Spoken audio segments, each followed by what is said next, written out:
కీలకమైన సందర్భంలో మెతుకు ఆనంద్ గారు వేదిక మీదకి రావాల్సింది.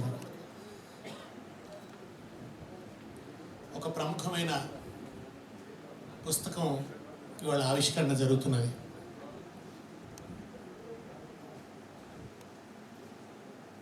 తెలంగాణ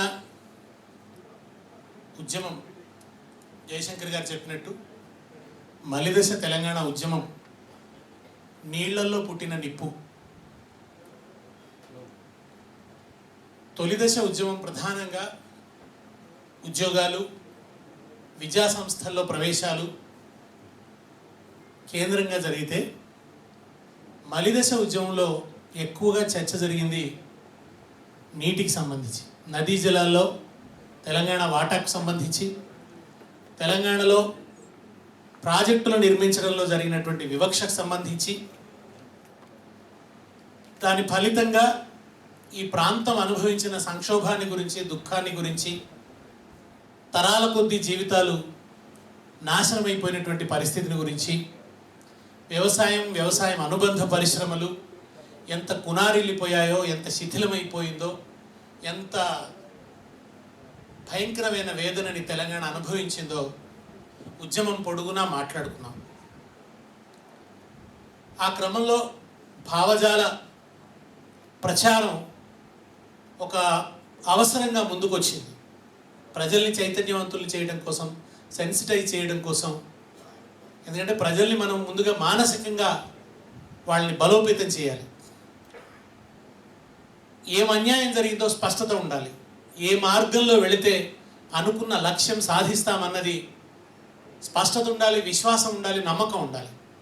ఆ దిశగా రాజకీయ ఉద్యమానికి తోడుగా మేధావులు భావజాల రంగంలో చేసిన కృషి చాలా కీలకమైంది. ఈ మేధో లోకంలో ఒక వేగుచుక్కగా నిలిచిన వ్యక్తి కొత్తపల్లి జయశంకర్ గారు. ఆయనని ఆదర్శంగా తీసుకొని ఆయన చూపినటువంటి మార్గంలో అనేక మంది నడవటం ప్రారంభించారు. మొట్టమొదట తెలంగాణకు జరుగుతున్న అన్యాయాలకు సంబంధించి, తెలంగాణ ఆత్మగౌరవానికి సంబంధించి, అంతర్గత వలస స్వరూప స్వభావాలను గురించి, ఆ విషయాలన్నింటినీ కూడా క్రోడీకరించి ఒక సిద్ధాంత రూపం ఇచ్చింది జయశంకర్ గారు. అయితే దానికి రకరకాల చేర్పులు చేరుస్తూ దాన్ని బలోపేతం చేస్తూ వచ్చినారు అనేక మంది. మొదటి దశలో అయితే ప్రకాష్ గారు, జయశంకర్ గారు నీటి విషయాలు చాలా మాట్లాడారు. నీళ్లకు సంబంధించినటువంటి విషయాలు చర్చని మొదలుపెట్టారు. నిజానికి ఇద్దరు ఇంజనీర్లు కాదు, ఆ బ్యాక్గ్రౌండ్ నుంచి వచ్చిన వాళ్ళు కూడా కాదు. కానీ దానికి సంబంధించిన సాంకేతిక విషయాలను కూడా అవగాహన చేసుకొని మాట్లాడడం మొదలుపెట్టినారు.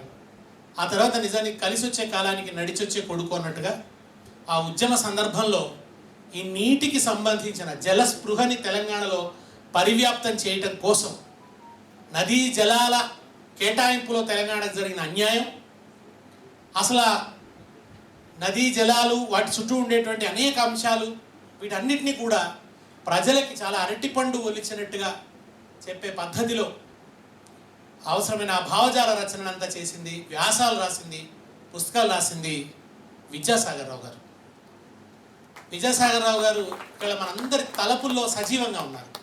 ఆయన చేసిన కృషి అసాధారణమైన కృషి. ఆయన రాసిన నీళ్లు నిజాలు, తెలంగాణ రాష్ట్రం ఒక డిమాండ్ అనే జయశంకర్ గారి పుస్తకం, నీళ్లు నిజాలు అనేటువంటి విద్యాసాగర్ రావు గారి పుస్తకం, ఈ రెండు కూడా మైలురాళ్ల వంటి పుస్తకాలు తెలంగాణ ఉద్యమంలో. అదే సందర్భంలో ఆ వారసత్వాన్ని అందిపుచ్చుకొని వాళ్ళు సాగిస్తున్న ఆ కృషిని మరింత విశాలతరం చేస్తూ ఒక నిత్య కృషివలుడిలాగా పనిచేసినటువంటి నికార్సైన, నిబద్ధుడైన తెలంగాణ ప్రేమికుడు, స్వాప్రికుడు, ఉద్యమకారుడు, రచయిత, ఇంజనీరు శ్రీధర్ దేశపాండే గారు. దేశపాండే గారు నిజంగా కూడా నేను ఏమాత్రం సంకోచం లేకుండా చెప్పగలను, ఒక నిస్వార్థపరుడైన ఉద్యమకారుడు, చాలా విలువలతో జీవించేటువంటి వ్యక్తి, చాలా నిబద్ధత కలిగినటువంటి వ్యక్తి, తెలంగాణ ప్రాంతాన్ని, ఉద్యమాన్ని అమితంగా ప్రేమించేటువంటి వ్యక్తి, మరొక జీవితం లేనట్టుగా అదే ఆలోచించేటువంటి వ్యక్తి. ఆయన ఉద్యమం పొడుగున రాస్తూ వచ్చారు. చాలా పుస్తకాలు రాశారు. మీరు ఇప్పుడు ఈ ఆవిష్కరణ కాబోతున్న పుస్తకాల వెనక అట్ట కనుక చూస్తే ఒక పెద్ద లిస్ట్ ఉంది ఆయన రాసిన పుస్తకాలు. ఒక విషయం కాదు, ఆయన రాజకీయ వ్యాసాలు రాశారు, ఉద్యోగ రంగంలో జరుగుతున్నటువంటి అన్యాయాల గురించి రాసినారు. వివిధ సందర్భాల్లో అవసరమైనప్పుడల్లా అధ్యయనం చేయటం, ఆ అధ్యయన ఫలితాలని ప్రజలకు అందించడం అనే కృషిని నిరంతరంగా, అప్రమత్తంగా, అవిరామంగా, అవిశ్రాంతంగా చేస్తూ వచ్చారు శ్రీధర్ దేశపాండే గారు. చాలాసార్లు మనతో పాటు సమకాలీనులుగా ఉన్న వాళ్ళ విలువ, గౌరవం, కృషి అంత తొందరగా అర్థం కాదు. తర్వాత ఎప్పుడో అర్థమవుతుంది. అట్లా తెలంగాణ సమాజానికి శ్రీధర్ రావు దేశపాండే గారు చేసిన కృషి వెలకట్టలేనిది, చాలా విలువైనది, భవిష్యత్ తరాలు ఎంతో గుర్తుపెట్టుకునేది. ఉద్యమ సందర్భంలో అనేక సంస్థల్ని నిర్మించారు ఆయన. తెలంగాణ రచయితల వేదికలో ఆయన భాగస్వామ్యం ఉంది. తెలంగాణ రచయితల వేదిక నుంచి మేము సోయి అనే ఒక పత్రిక తీసుకొస్తే చాలా కాలం పాటు ఆ పత్రిక బాధ్యతలు ఆయన చూశారు. విద్యావంతుల వేదిక నిర్మాణంలో ఆయన పాత్ర ఉంది. విద్యావంతుల వేదిక నుంచి కూడా తెలంగాణ టైమ్స్ అని ఒక పత్రిక తెస్తే ఆ పత్రికను చూసింది దేశపాండే గారు. చాలా సమయాన్నంతా దానికోసం ఇచ్చి ఆయన పనిచేసేవాళ్ళు. అటు రాయటము, పత్రికను తీర్చిదిద్దడము, సభలు నిర్వహించడము, ఈ అనేక రకాల పనుల్ని ఆయన, వేణుగోపాల స్వామి గారు వేదిక మీదకి రావాలి, అనేక రకాల పనుల్ని ఆయన నిర్వహిస్తూ వచ్చారు. ఉద్యోగ సంఘంలో కూడా చాలా క్రియాశీల పాత్రని ఆయన నిర్వహించాడు. అటు ఉద్యోగ సంఘాలకు సంబంధించిన రాత పనుల్ని కూడా ఆయన చేశారు. రచయితల సంఘాలకు సంబంధించిన రాత పనులు చేశారు. ఆయన నిజానికి సృజనాత్మక రచయిత, కథలు రాస్తారు అద్భుతంగా. ఆయన మొట్టమొదటి నాకు కథా రచయితగా పరిచయం.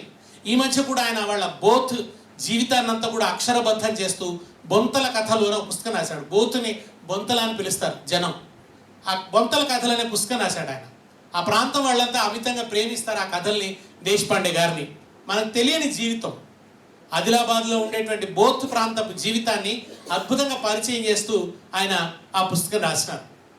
మోక్షగుణం విశ్వేశ్వరయ్య గారి మీద చాలా కృతజ్ఞతాపూర్వకంగా ఒక పుస్తకం రాసినాడు. ఒక నిస్వార్థపరుడైన, ప్రతిభావంతుడైన ఇంజనీరు, నవభారత నిర్మాణ శిల్పి అయినటువంటి ఇంజనీర్గా మోక్షగుండం విశ్వేశ్వరయ్య గారి గురించి అద్భుతమైన పుస్తకం రాసినారు. అట్లా ఆయన నిరంతరం ఆ కృషి చేస్తూ వచ్చినారు. తర్వాత ఆయన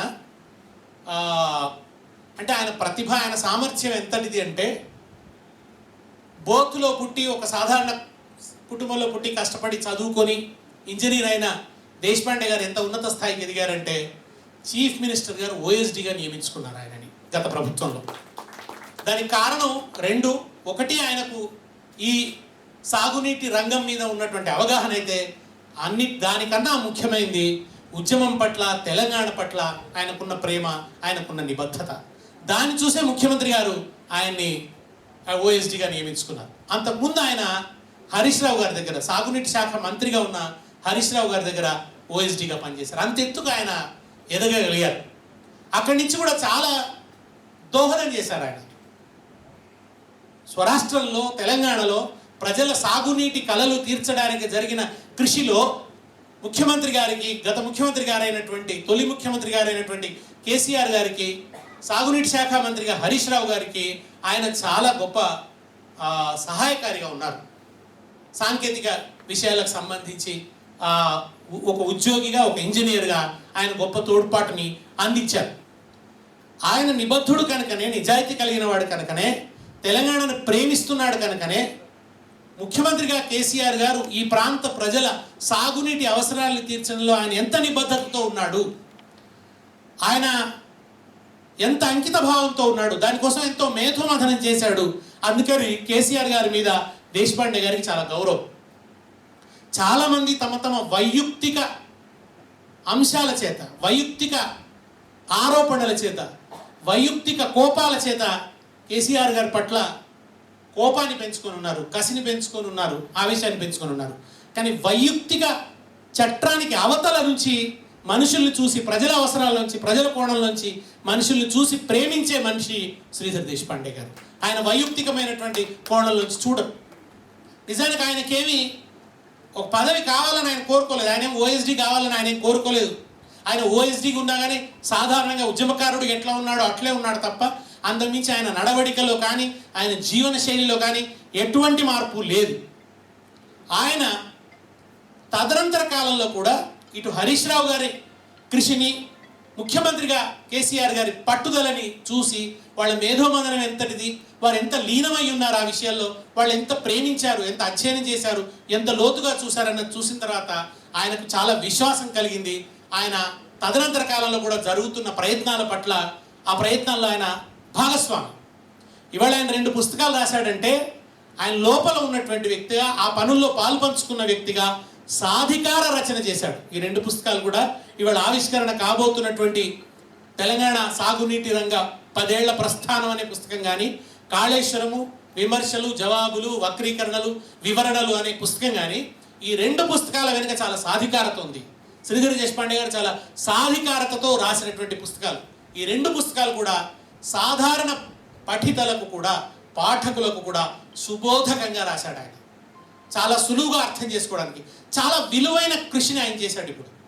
ఇవాళ భావజాల అవసరం చాలా ఉంది, చాలా దుష్ప్రచారం జరుగుతోంది, చాలా మాలిన్యాన్ని ఆపాదిస్తున్నారు. ఉద్యమం నుంచి వచ్చి నిబద్ధతతో ఈ ప్రాంత సమస్యల్ని పరిష్కరించడం కోసం, రైతాంగం అవసరాలు తీర్చడం కోసం, ఒక సస్యశ్యామల తెలంగాణని రూపొందించడం కోసం జరిగిన కృషిని మలినపరుస్తూ, దానికి మాలిన్యాన్ని ఆపాదిస్తూ ఒక దుష్ప్రచారం జరుగుతున్నది. అది కేవలం వైయక్తికమైన కోపాల చేత జరుగుతున్న దశలో ప్రజలు కూడా ఆ భ్రమాత్మక వాతావరణంలోకి వెళుతున్నటువంటి దశలో నిజమైన తెలంగాణ ప్రేమికుల చేతుల్లో 2 ఆయుధాలు పెడుతున్నాడు ఈ పుస్తకాల రూపంలో శ్రీధర్ దేశపాండే గారు. కనుక ఆయన ఒక ఎక్విప్ చేస్తున్నాడు ఇవాళ తెలంగాణ ప్రేమికుల్ని, అభిమానుల్ని, తెలంగాణ వాదులందరినీ కూడా ఆయన బలోపేతం చేస్తున్నాడు. దాంట్లో భాగంగా ఇవాళ 2 పుస్తకాలు రాశారు. ఈ 2 పుస్తకాల ఆవిష్కరణకి ముందు మనం ఒకసారి కృతజ్ఞతాపూర్వకంగా గతంలో ఇంజనీర్లుగా ఎంతో కృషి చేసినటువంటి ఒక రకంగా చెప్పాలంటే తెలంగాణ ఈ ఇంజనీరింగ్ రంగు పితామహుడిగా భావించవచ్చు, అలియావర్ జంగ్. మనం అలీ నవాజ్ జంగ్ మనకి ధవళేశ్వరం ఎవరు కట్టారంటే తెలుసు, వెంటనే సర్ ఆర్థర్ కాటన్ అనే జవాబు చెప్తాం. కానీ నిజాం సాగర్ ఎవరు కట్టారంటే వెంటనే జవాబు చెప్పలేదు. కానీ నిజాం సాగర్ నుంచి మహబూబ్ నగర్లో కట్టినటువంటి సరళా సాగర్ వరకు అనేక ప్రాజెక్టులు, సైఫన్ సిస్టమ్ను మొట్టమొదట తెలంగాణలో ప్రవేశపెట్టినటువంటి ఇంజనీరు, చాలా అద్భుతమైనటువంటి ఇంజనీరు. అనేక నిర్మాణాలు తెలంగాణలో మోక్షగుండం విశ్వేశ్వరయ్య గారు వచ్చి ఇక్కడికి వచ్చి కట్టినటువంటి ప్రాజెక్టులలో కూడా ఆయన సహాయకుడిగా ఉన్నాడు. అలాంటి అలీ నవాజ్ జంగ్